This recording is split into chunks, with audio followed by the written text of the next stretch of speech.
اعوذ باللہ من الشیطان الرجیم بسم اللہ الرحمن الرحیم۔ معزز سامعین، آج کی ہماری نشست کرونا وائرس سے معاشرتی، معاشی، سیاسی اور تمدنی اس وائرس کی وجہ سے پیدا ہونے والے اثرات کا جائزہ ہے۔ گزشتہ کئی دنوں سے ہمارے ملک میں لاک ڈاؤن چل رہا ہے۔ اس سے معاشی زندگی کا پہیہ جام کر دیا گیا ہے۔ اگر بالغ قوموں کے حسن تدبیر کو دیکھا جائے تو رسول اللہ صلی اللہ علیہ وآلہ وسلم کا فرمان بھی ہے کہ جہاں وبا ہو اس علاقے میں نہ جاؤ، اور جو لوگ وہاں موجود ہوں وہ وہاں سے باہر نہ آئے۔ اگر اس حدیث رسول صلی اللہ علیہ وسلم پر عمل کر لیا جاتا اور بارڈرز کو لاک ڈاؤن کر کے فضائی حدود کو بند کر دیا جاتا اور لوگوں کی نقل و حرکت کو روک دیا جاتا اور فارن امپورٹس اینڈ ایکسپورٹس کے میئرز کو بلاک کر دیا جاتا تو ایسی صورتحال پیدا ہونے کا احتمال ہی نہیں ہو سکتا تھا۔ دوسری جو غلطی اب بھی عنان اقتدار کر رہے ہیں وہ یہ ہے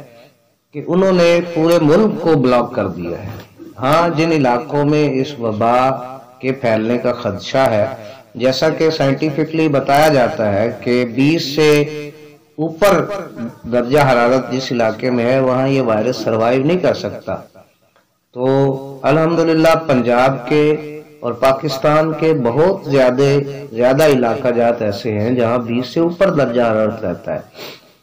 تو ان علاقہ جات کو لاک ڈاؤن کرنے کا کوئی فائدہ نہیں تھا اور نہ ہی کوئی اصولی اس کا حق بنتا تھا۔ بہرحال ایسے افعال کو سر انجام دے کر لوگوں کو معاشی طور پر اس قدر پریشان کر دیا ہے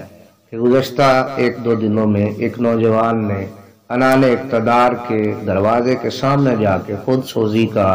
دل خراش منظر پوری قوم نے دیکھا ہے، اور یہ ان لوگوں کی بے حسی اور کم فہمی اور نا تجربہ کاری کا منہ بولتا ثبوت ہے، جس کے باعث صرف ایک اسلام آباد میں نہیں کئی جگہوں پہ لوگوں نے معاشی تنگ دستی کے ہاتھوں خودکشیاں کی ہیں، اور ان ساری خودکشیوں کا ذمہ دار کرونا وائرس نہیں،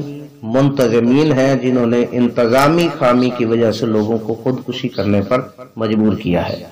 ریاستی اداروں کی اخلاقی جو ذمہ داریاں تھیں لاک ڈاؤن کے درمیان، بارہا سوشل میڈیا پہ دیکھا گیا کہ لوگوں کو شاہراہوں کے اوپر کان پکڑوا دیے گئے، ان کے ساتھ ذلت امیز رویہ اختیار کیا گیا۔ کیا ریاست جو کہ اپنے آپ کو کسی قوم کی ماں کا درجہ دیتی ہے، اور پولیٹیکل سائنس میں یہ کہا جاتا ہے کہ ریاست ماں ہوتی ہے، تو ماں کبھی بھی اپنی اولاد کے ساتھ اس طرح کا بدتر سلوک نہیں کرتی، اور اس دوران یہ دیکھنے میں آیا کہ ریاستی ادارے جابر اور قاہر اور ہلاکو خان اور چنگیز خان والی سوچ کے حامل اہلکاروں پر مشتمل ادارے نظر آئے، نہ کہ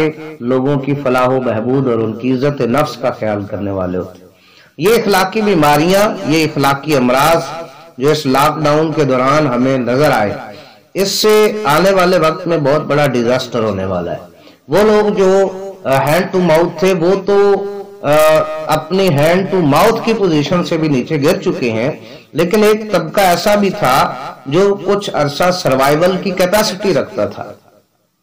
لیکن وہ بھی اب غربت کی سطح سے نیچے چلے گئے اور وہ بھی ہینڈ ٹو ماؤتھ پہ آ گیا۔ اگر اس فعل کو مزید جاری رکھا گیا تو یہ طبقہ بھی اپنی اصلی استعداد سے نیچے جائے گا، جس کی وجہ سے جرائم جنم لیں گے، اخلاقی نقل و حرکت میں خرابیاں آئیں گی، اور معاشرے کے اندر ایک بہت بڑا بگاڑ پیدا ہوگا۔ اس لاک ڈاؤن کے نہ صرف معاشی اثرات ہوں گے، اقتصادی اثرات بھی ہوں گے، سیاسی اثرات بھی ہوں گے، اور مذہبی اجتماعات۔ تاریخ کے اندر اقوام کی تاریخ میں پڑا ہے کہ جنگوں کے دوران بھی جب کبھی گھمسان کا رنگ پڑے اور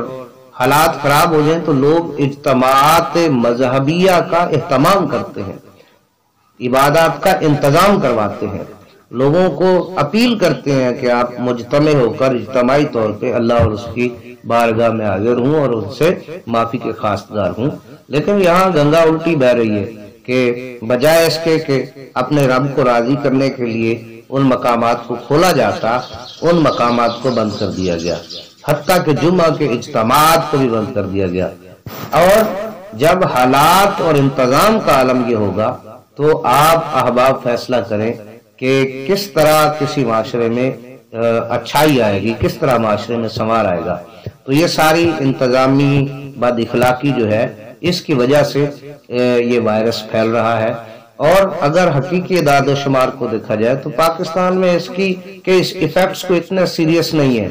اور نہ ہی اتنا ایفیکٹ ہوا ہے پاکستان کے ایٹماسفیئر میں اس وائرس کا، لیکن ہم نے ایک ہائپ کریٹ کر کے، ایک خوف کی فضا تخلیق کر کے لوگوں کے نفسیات کو ڈیمیج کیا ہے۔ اور شاید کچھ طاقتوں کا یہ مطمع نظر ہو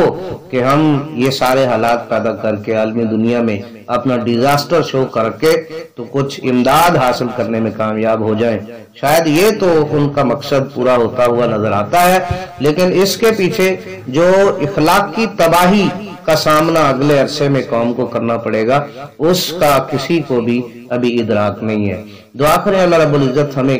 قومی سطح پہ اور مجموعی طور پر ایسی آفات سے محفوظ فرمائے۔ شکریہ۔